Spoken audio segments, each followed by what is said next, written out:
All right. Like I said, thank you so much for making the time. I love talking to people about fostering. It's been one of my passions for the last 30 years. So this is always great to do with new people who are interested. So I'll just start off with our acknowledgement to country. So I'd like to begin by acknowledging the traditional owners and custodians of the land on which we meet today, and pay my respect to their elders, past and present, as well to the emerging leaders. I extend my appreciation to their cultural heritage, beliefs, and spiritual connection with this land. I acknowledge my gratitude that we share this land today, my sorrow for some of the costs of that sharing, and my hope and belief that we can move to a place of equity, justice, and partnership together. Right, I'm just going to double check. So I just might just start with some housekeeping. Obviously, you guys are in your homes or in your offices, places where you can access toilets. So I just asked with phones if we can keep it on silent. But if you do need to take an emergency call, just let us know in the chat. The length of the presentation usually goes for an hour. Given this is a smaller group, we might get through it quicker. We ask that as the presentation goes on, if you have any questions, to please put them in the chat, and we'll get to them at the end. We do cover at the end what are commonly known questions that we get, as I say, quite regularly. So sometimes as we go along, your questions are answered, but we'll make sure and keep an eye on those questions and make sure we get to them to the end. So we'll give a quick overview of what fostering is. We know it's a very daunting thing to look at being a foster care, but also a very exciting one at the same time. We hope to help to share with you a bit about life without barriers and where we come from, and what are some of our values and the ways we operate. It'll be a great opportunity to look at what fostering is and why children come into care, and about how they come into care and how that system operates. We'll also look at the process of how to become a carer, especially within our system of life without barriers. And as I said before, we'll look at some common questions towards the end, and any of those peculiar ones, or even ones we haven't even thought of. No question is an odd one. Please put those in the chat and we'll get to them. So where are we at? So who is Life Without Barriers? So Life Without Barriers is a leading agency that operates nationally. It's been going for 3 decades, and it commenced by very dedicated members of the community who had a clear vision, and that was to partner with people to change lives for the better. We provide assistance and support that people need so they can achieve their goals and maximise their opportunities to participate as fully as they wish within the community. We do partner with communities as a whole, elders, government, and the private sector to ensure we can achieve positive long-term goals for the people we work with. We have over 23,000 people that we work with in over 400 communities. We support people by providing a range of services that include fostering, family supports, disability supports, aged care, mental health, do lots of stuff in the refugee and the asylum seeker support, and also homeless. And we're hoping that we, as we do our work, we're tackling some social issues head on. So let's look at our values. So our values are pretty much the core of how we operate and what we do. So we work to develop our services through demonstrating our values.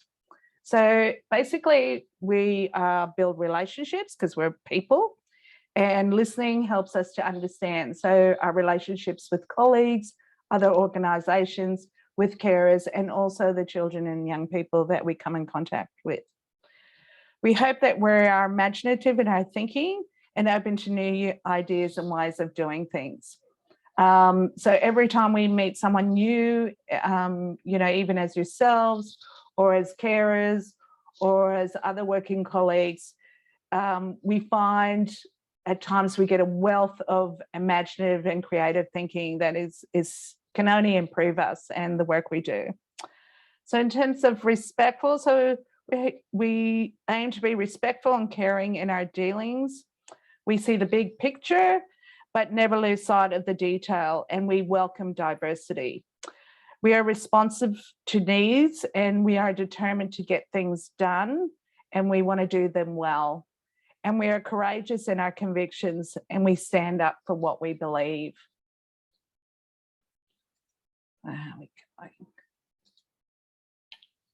So what is fostering? So basically, foster care is a service provided to children and young people who cannot safely live at home with their family for a period of time. It can be either short-term or sometimes until they reach 18, which is the adult age. The Child Protection Department works alongside with courts to determine if a child is in need of protection, and they decide the best care for the child, be it the length of time they stay in care and the type of care. And it's basically about saying right now they can't stay at home and be safe and be healed and supported, so they need a safe place to stay. So you might have heard of foster care being talked about, foster care, but also out-of-home care or family-based care. So with nearly 50,000 children in Australia who are unable to live safely at home at any given time, we're in desperate need of foster carers. Initially, one of the main goals of a child coming into care and be placed with foster carers is to always look towards children being returned to their family of origin, especially when the authorities deem it to be safe. However, where it's not possible, foster carers provide a safe, secure and stable home for children to grow, heal and thrive. And as I said, we're always looking for more people to open their hearts and homes to fostering. So why do children come into care? So there are many reasons why children come into care. While each child we consider is to be unique in terms of a set of needs and experience, almost all come from very complex families and social situations where they may have suffered neglect, trauma and abuse. So some children enter care because they've been exposed or witnessed domestic and family violence. And that can be a concern when it's ongoing and infect emotionally, but also sometimes kids get caught in the middle of a fight between parents. We know that statistics most recently, and you might have seen some of the areas that get extra funding at the moment is within domestic and family violence. And it's an overwhelming reason why children enter care. Also around neglect. And this can come into because parents may have a mental health condition, or it may be because they have a drug abuse issue. There can be also social issues like poverty or lack of social support networks. So for the majority of families in our community, when something happens, like a single parent becoming unwell, the majority of us have a great extensive family and friend network that we can rely on. But for the families that come into child protection, they're ones who don't have that at all. So it becomes significant when they don't have those supports around them. Another common reason for children is, like I said, around mental health conditions or drug abuse. So mental health, if they become unstable, the parents, they may need a period of time of being in a psychiatric ward. With drug issues, it may be a time where they need to go to a drug rehabilitation centre.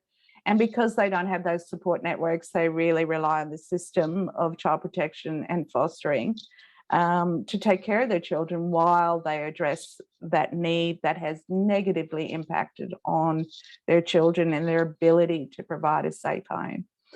Another area is parental death. So if parents die and there is no family around, the government has to take on the responsibility of the children and young people and place them in foster care. What other reasons? So, oh yes, another reason is those significant needs within the child. So this is a big area in terms of disability. So as a child grows, they may become stronger, they may become more violent. There also can be children who may have physical disabilities and a parent is unable to provide for their needs. So we get that as well. What have we got next? So who are children who come into care?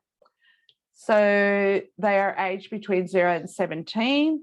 They will have many siblings who have also needed to live with other foster carers, or if we can have them stick together, that's really great.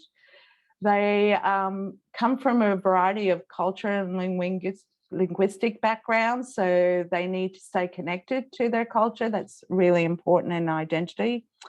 They may have been people who, from cultural backgrounds, who have newly arrived in Australia, or they may have been here for a long time. We do our best to try and match children with carers who have those backgrounds, because they would first and foremost have those connections already that can foster it and keep it alive in children. So the other area that's really big in terms of culture for us in Australia is connection to Aboriginal and Torres Strait Islanders. So we know that from past policies, so the stolen generation, and what continues today, that children who come from Aboriginal and Torres Strait Islanders are 10 times more likely to enter into a care experience than non-Indigenous children.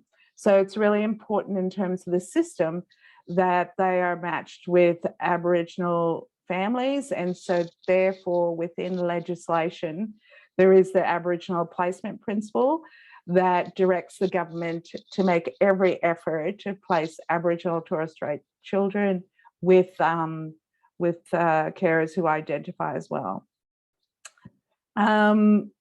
If that's not possible, we do look at building cultural competency in our carers within our pool.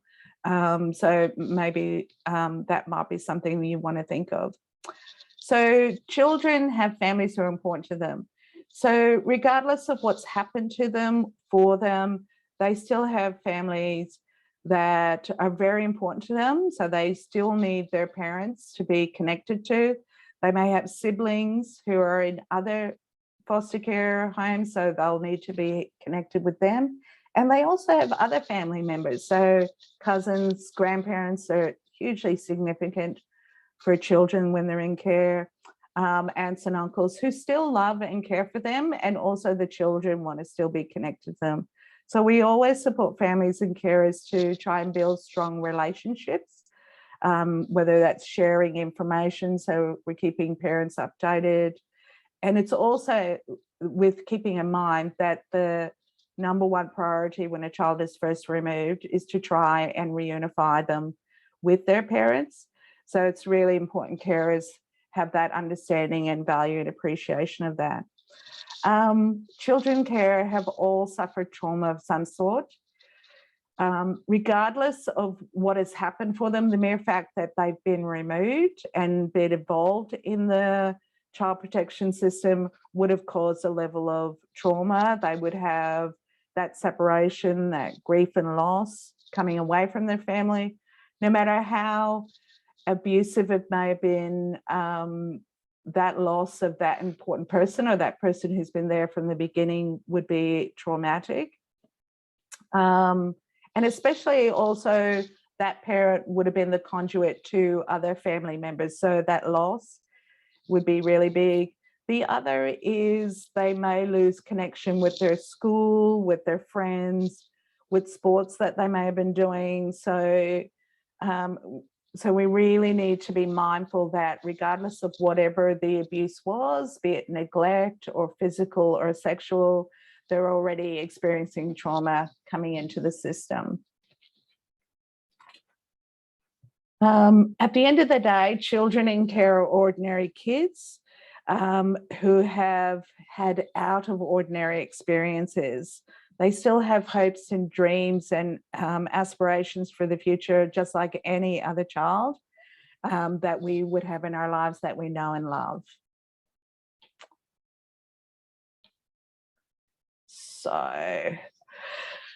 So there are different types of foster care. So there's a few there up on the screen that we talk about: respite, emergency care, short-term, long-term care that Life Without Barriers is involved with. So, so the types that we're looking at may match with how and what you would be able to provide. So respite care is usually planned in advance. It's typically a weekend or a week during school holidays. It's really a time to help what we call primary foster carers a bit of a break. But it's also great giving children the opportunity to mix and extend their own network. So as a regular respite carer for children, you extend their network. So it's not just the primary. You maybe as a foster carer can provide respite, may be able to fulfill like one of those dreams or aspirations to, they've never been to the zoo, but it might be something that you're really into. You might be really into skateboarding, and that is something that that child's really into, but the primary carer may not be able to do on a regular basis, but here's the time on respite.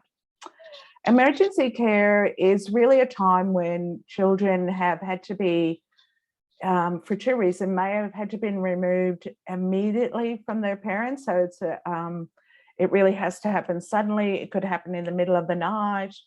And it gives a time, it's usually for up to 4 weeks at maximum. So it gives the government department opportunity to gather any information or evidence, but to inform what's the future for that child if they are to remain in care. The other times that emergency care for that is used for is if in the primary placement, something has gone wrong there or something's happened. So for example, a carer may have become drastically ill and has to be hospitalized. So they may need that urgent emergency care until we kind of work out what's going on for that primary care. So short term is looking at the department or the courts may decide on a period of 6 months is needed for the parents to address whatever the identified issue was. So if it was mental health or it was drug use or it's domestic violence, they will get a short-term order of 6 months, and those parents will have a set of goals that they have to look through to achieve. Always the goal is for children to return to them. So the need is for the children to have a safe and stable place, to also have an opportunity to heal their trauma, so whatever they experience. So they may have to attend appointments with a speech or an occupational therapist to help them through. Long-term is really a commitment to support children towards the adulthood. So it's really to that age of 18. So it really is about that, having some stability in terms of permanency, so that predictability for the child, and also the great predictability for foster carers themselves. It does not necessarily mean forever, but for some children, long-term care, it's kind of decided that they won't be reunified with their family. And that could be a decision made by parents, or it may be parents who have given up and decide not to address what they need to address. There also can be an experience of children can come in and out of the space, so they can go emergency, then they go short term, then they go home, then they come back again, and it may be at that time the department decides on long term. So our approach to fostering is really based in evidence, guided by research undertaken. It's a model of care that was taken from Cornell University in the United States. So it's called the CARE model. I'll just bring them all up.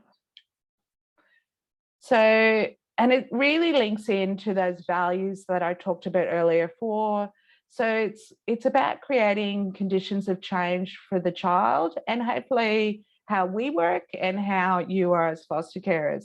So it's relationship based. So that's really about building trust with the young person, helping to develop meaningful relationships to help foster emotional and social confidence. So a lot of our children have an inability to interact just because maybe what's been modeled to them hasn't been the greatest. They also have to build trust because the number one people in their life who they were supposed to build trust with failed them, and now they have to restart on that.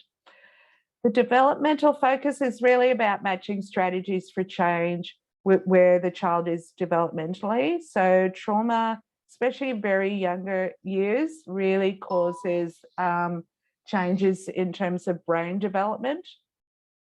So, so they can be developmentally delayed in terms of that, you know, their functioning. So they really find a lot of challenges and tasks can be somewhat overwhelming. So we hope that being focused on their developmental age as opposed to their biological age, that they are supported in managing challenges.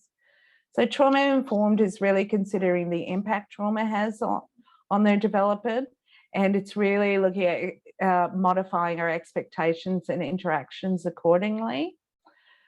So family involved, so involving family is really important. So regardless of the legality of court orders and where the courts decide a child should be at any time, family is always going to be important. So they need to be at some level involved. Also, that is supporting culture and community connections to help a child form their identity. So we don't want, just by coming into care, that they lose those connections, especially for, you know, the CALD background, and as we talked about, the Aboriginal placement principle. Competency centered is helping children to develop skills, knowledge.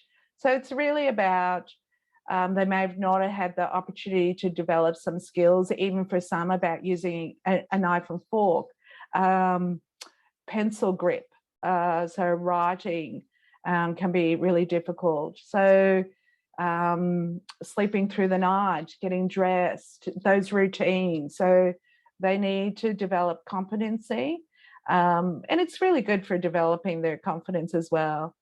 So ecologically oriented is providing care and supportive environment with helpful models to show children how to care for themselves and others. So as they go on with their journey, so as they feel like they've developed trusting relationships, they've developed some competency, they're feeling really confident about themselves, they can start to master, which is really great for them. So what is the most important role of a carer? So there's a couple of videos that will provide you with those. I'm not quite sure we'll do those in the chat, but we'll definitely do it in an email. Technology won't allow us to play them here, but they're really, if you're really keen on the fostering, have a look at those. I can drop them in the chat now for you, Elizabeth. The link. Oh, thank you so much, Louise. So what do we look for carers? So like we say, children in care have usually had some really tough experiences in their lives, and they need help to understand and move through those experiences.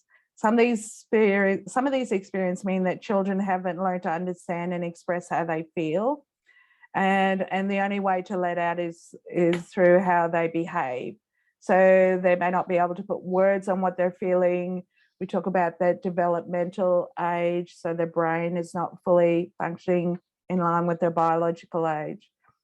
So kids in care need special people to be the safe space for them. We know that great carers have some great attributes that we look for. These are generally around beliefs, ways of being, and values that make them open, accepting, and stable people to lean on. So it's really looking at some of the obvious ones. There are plenty of time to spend with children, want to help children to return safely to their homes. So remember, that's the number one goal, especially under short-term orders. We need people who believe in children and that all children will do well if they get the right help, care, and support. We need carers who want to share their home and your resources with children who need help. Really trying to understand why children do things, so that understanding of how trauma has affected them, and have a curious mind. I always call it having a sense of wonderment about children. So I wonder what's going on for them.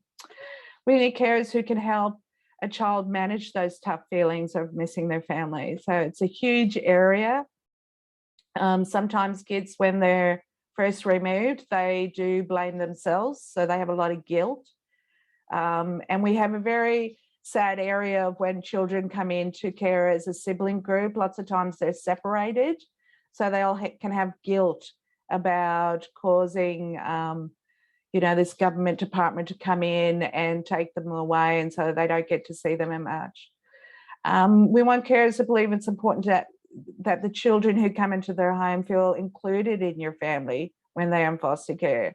So, we talked earlier about they are just ordinary kids, but who have had extraordinary experiences. So they need to have a sense of being part of a family.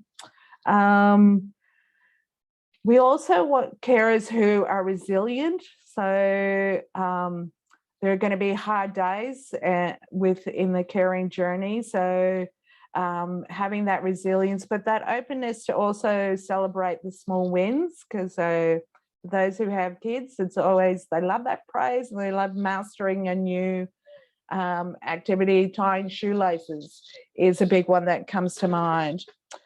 But we also know that not all carers, carers who are great, they don't always have all the answers. So great carers for LWB are ones who are really open to learning. So, and sometimes learning on the run every day. So even kids will teach you and provide you with a whole heap of new learning. We also require carers who are willing to work as part of a team.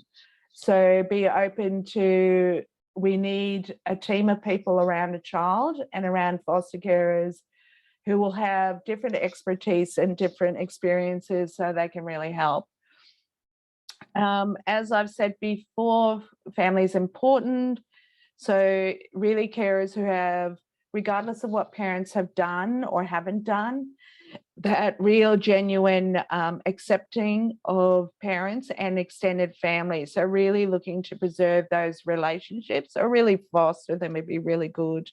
I know in a study, I come from Queensland, so in a study done a few years ago, we looked at kids who came into care around 7 or 8. By the time they were 15, they were pretty much self-selecting to go back home to live with their families.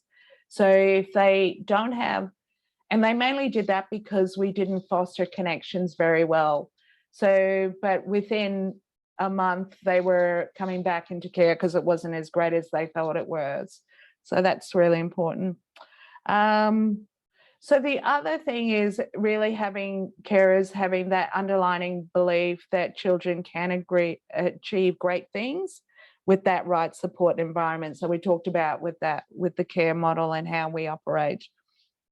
And we look at carers being compassionate, flexible, and fun. So lots of times kids just want to have fun. It's that Cyndi Lauper song, just want to have fun. So patience and understanding, acceptance and availability, commitment, a flexible approach, time to give, and commitment to maintaining and strengthening family relationships. So who can be a carer? It's likely that you can. We hope that you will join us on a journey with us. You can be partnered or singled, with or without children, come from all backgrounds and cultures.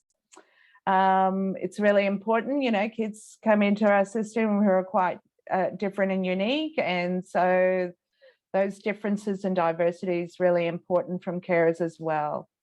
Your ability to care for and nurture a child is what really matters. So you need to, in Victoria, be over 21 with some relevant life experience. So we really look at what has been, if you don't have children, is looking what's been your involvement with children. So if you have nieces or nephews, you might be involved with children through your work. So teachers, childcare, any of those. We require carers to be well and healthy, have a regular source of income, come from any culture, so before faith, ethnicity, religion, sexuality, or gender identity or expression, be single in a relationship, willing to undergo background checks. So all people wanting to be carers need to have thorough checks in terms of criminal. So that's national. And if you lived overseas within 10 years, we do international police checks. We also do checks with the department in terms of to see if you've had any child protection history yourself. So you can imagine if we don't do those checks, we can't be taking children off of unsafe, abusive environment and then placing with carers who may continue or perpetrate other abuse. So about your home and family, it's like I said, it can be with or without children. You can rent or own your own home. You definitely have to have a spare room in your home. So imagine for yourself, if you were placed in a stranger's home and you weren't given the luxury of having privacy of a bedroom, that's pretty much the same for a child in care. So they need to have their own room. At this point in time in Life Without Barriers, we do require that you have access to a car and a driver's license, and everyone active and willing. So yeah, what else have we got? So how do I become a foster carer? So the steps to becoming a foster carer for us is to chat with our team. So you'll get information in the next 24 hours. The contact details for our inquiries team. They'll talk through with you and provide you some more detail about fostering. They'll answer any questions you have. And it's really about partaking the initial phone interview to discuss if fostering is right for you and especially for your family right now. If you get through that, we will then organise a home visit. So that's either in person in your home or on Zoom. And we'll talk through making the application. And that's when we get you to sign off on documents so we can get the background checks for all applicants and all household members. So once that's all completed, you then be assigned to attend training. So it's called introductory training here, but it's actually shared lives training. It's 8 modules. And it really goes through a whole heap of steps on the specifics of being a foster care in Victoria, but also looking at in more detail what children in care need, how to work as a team, and how best to care for traumatized children. Assessment. So once you've gone through the training and you're still wanting to stick with us, which we want you to do, you then go through an assessment process. So that's a series of interviews that you as applicants and household members to explore your capacity. So we really, you're the expert of your family. Our assessors are the experts of looking what capacity you have and explore with you what different types of care you'll be able to do. So looking at age group, whether it's respite, emergency, and so forth. It is really important within the child protection system that foster carers are held to a high standard. So your home environment and the type of care that you're able to provide, so it's a high quality of care, has to be higher than what they may have at home. So that's the stuff we're kind of measuring. Approval, once you've been assessed and our assessors say, yes, we recommend that you be accredited and approved as a foster carer, all the information is then provided to a panel, which includes one of a representative from the government department. So it's the government department who accredits you, and they take on our recommendations. An assessment report is written about you, and you get to see that before the department or anyone else gets to see it. So we're going to go through some of our most frequently asked questions, and that may help with some of your questions. So I'm single, can I foster? Yes, families come in all shapes and sizes, so do our foster families. We are a same-sex couple, can we foster? Of course. Life Without Barriers values strongly diversity within their community of foster carers. We also have young people who are also identify, and so matching, you know, I talked about before about matching is really important. So we want as many as different type foster carers as we get. Can I foster even though I don't have my own children? Most definitely. I talked about this before. Having experience interacting and caring for children is useful when new to fostering, but it can also be gained in so many ways other than parenting. So, so like I talked before, you may have worked in childcare or a teacher, but it's also having those personal attributes that would make you good care is what we're looking for. Spare room, yes, definitely. So I've talked about that. That's really key. They can't share a room with your own children. They can't just be in a, you know, in the lounge room because there's a spare couch. It's that quality of care and respecting the dignity and rights of children. Do I have to own my own home to be a foster care? No. You definitely don't. You just need to demonstrate that your premises are safe. So we do home environment checks and is suitable for fostering. So you can be renting, you can be public housing, paying off a mortgage, or own your own home outright. Stability is really important for children who come into care. So it's important that your home, you pretty much can be there for quite some time, or that's your plan too. So can I have my own children and foster other children? Definitely. Family situation is always considered when making decisions about age and needs and level of children that you may foster. We generally speaking, we try to place children with caring families who will be younger than their own children. So we don't want your own children to kind of have that sense of loss in the family hierarchy. But it also sometimes it helps in terms of the dynamics between a foster child and your own child. So will all my family be involved in the assessment process? Yes. So everyone in the household is part of the assessment process. So every adult within the household has to agree to the background checks. They also, even though they may say they're not going to be involved in the care of a foster child, they will be just by the mere fact that they live there. It's also important that everyone in the household is made aware of what fostering is and is on board with the decision. So that includes interviewing your own children that is age appropriate. So especially if you have teenagers, we want to know from them what they think about it. So it's good to always have conversations with them when you think about fostering. So how are children matched? So really it's through the training and through the assessment, and we get to know you well. And also as you come through and you're assessed and credited, we get to know you more. So we want to ensure that we match children to carers. So because we want them, like I said before, we want stability. So we don't want to just have to place children and then have to move them because the matching's not great.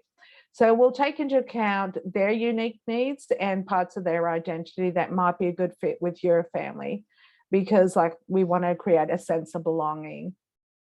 And especially remember they have that trauma of being separated. So they've lost, you know, it's almost like they're on quicksand, they're wobbly. So whatever way we can match it properly, we don't always get it perfect, but We do our darndest. Can I choose the age and gender of the children?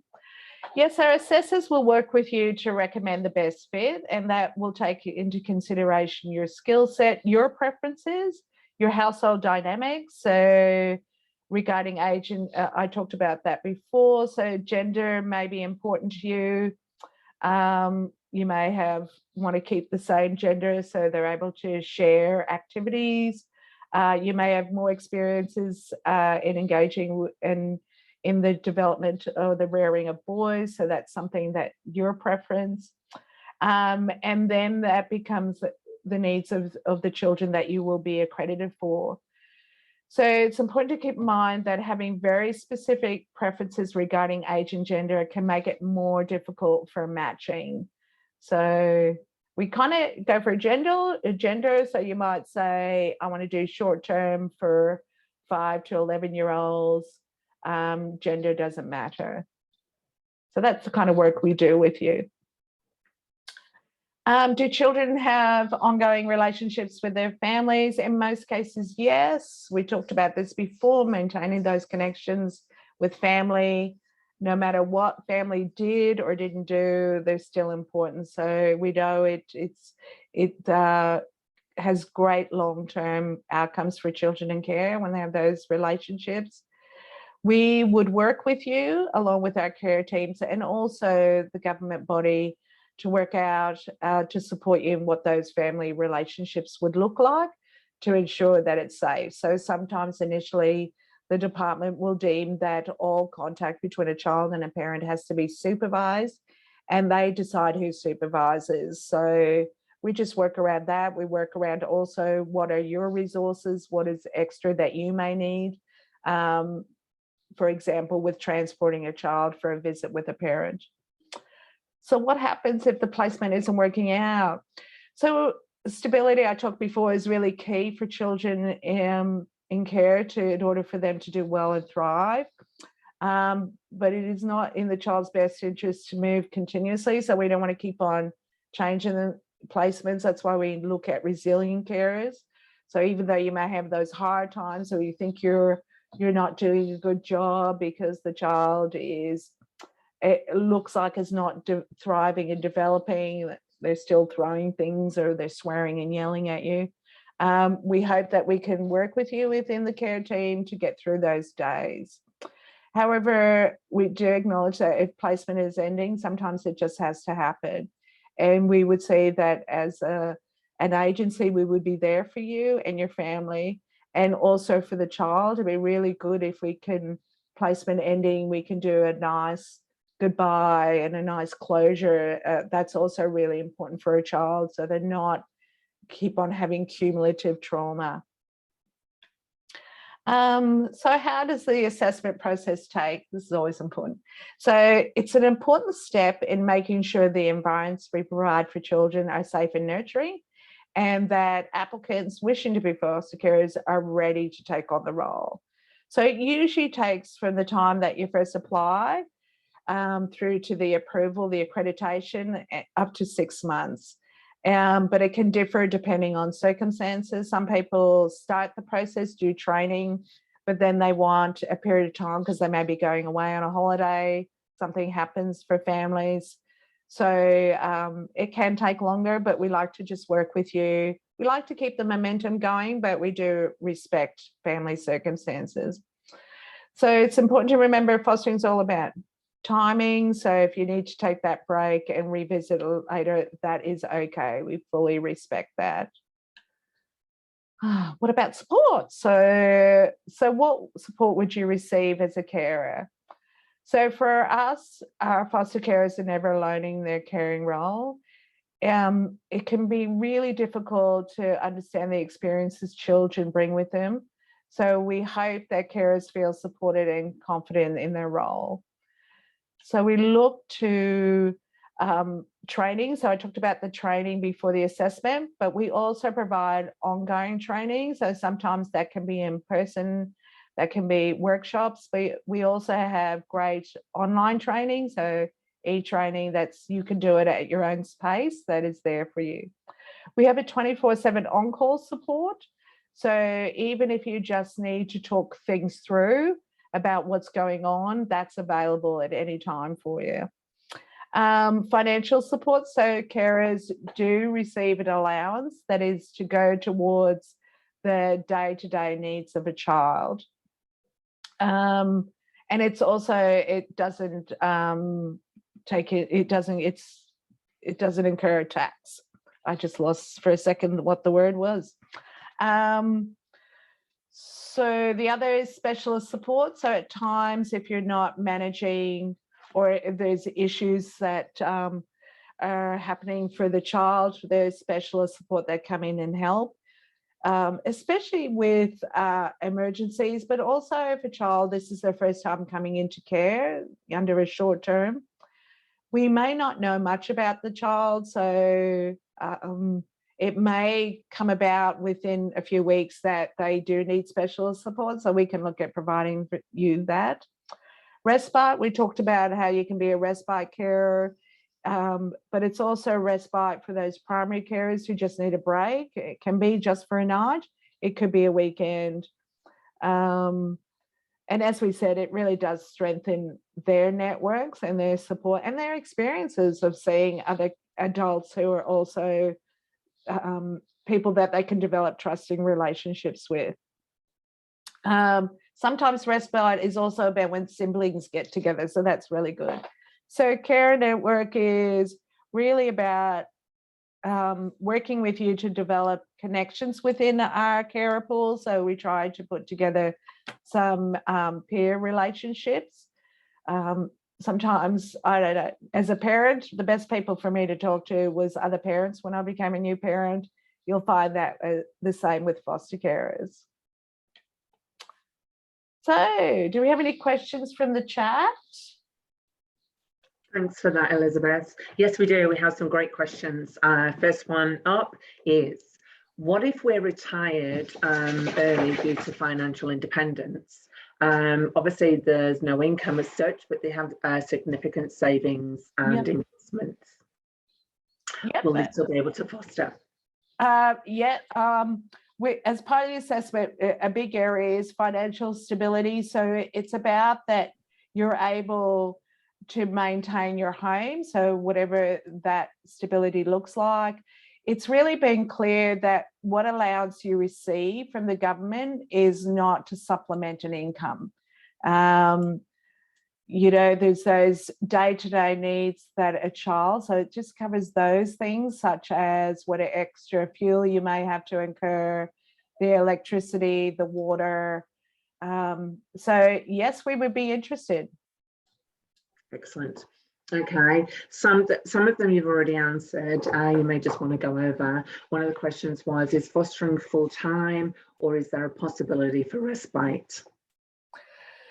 Okay, so I suppose full-time. I suppose as a foster carer, when we talked about welcoming a child into your home and into your family, so if it's about the types of care, so if you're looking at short-term, long-term, you would be afforded respite, so you could have a bit of a break. So we don't look at it being full-time, part-time.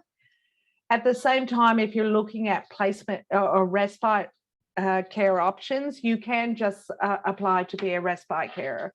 So if you only have one weekend a month, or you're able to give, you know, 1 week during school holidays, we want to hear from you. So if you look at it as types of care as opposed to full-time, part-time. So I hope that answers the question.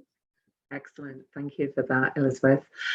Is permanent foster care still considered a type of care, or is this now called long-term care?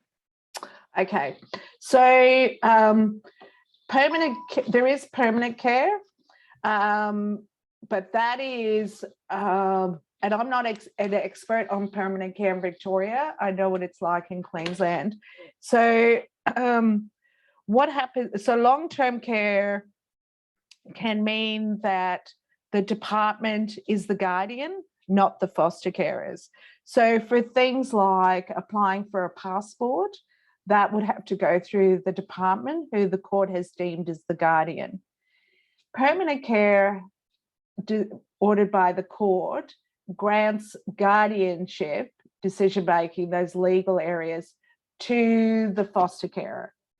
So it's not something that happens a lot. It's not an area we do, but it just is really that legality. So permanent care works really well, you know, if you've had a child since birth, and it's kind of that one step down from adoption. And it helps for a child, a young person, to really feel that sense of belonging and more stability, hence permanency. So it really is working with the care team, so the department as well as the care team in Life Without Barriers, to decide how that works.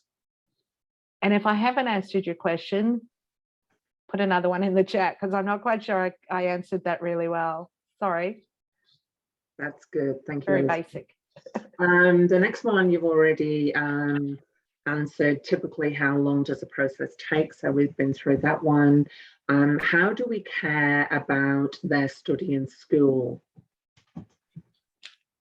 Okay, I'm not quite sure what that means. So one of the things I will take the opportunity to say here is, we talked a bit earlier about the trauma experience for children and young people being removed, taken away from their family. So we want to minimize any kind of loss for them. So one of the things we will try to encourage as a system is that they remain at school, at the same school. Especially when you're looking at emergency or short-term care, because they hopefully, fingers crossed, they're going back home to mum or dad.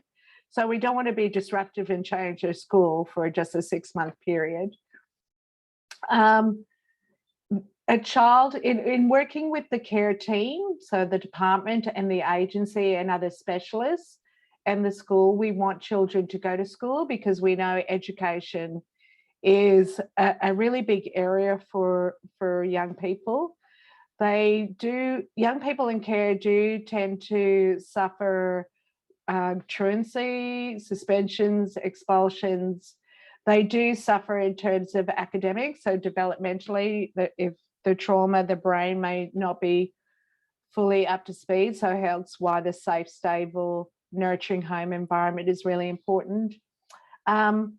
In terms of costings, that kind of is covered in the allowance, unless there is exceptional stuff that we can look at. So if they need extra areas of tutoring, but mostly with kids, once they have that nurturing, safe home environment that's consistent and predictable, and we work with them around their developmental age and healing and thriving, they don't need that extra support, so they do really well. So education and study is really important. It's working with where they're at when they come to you.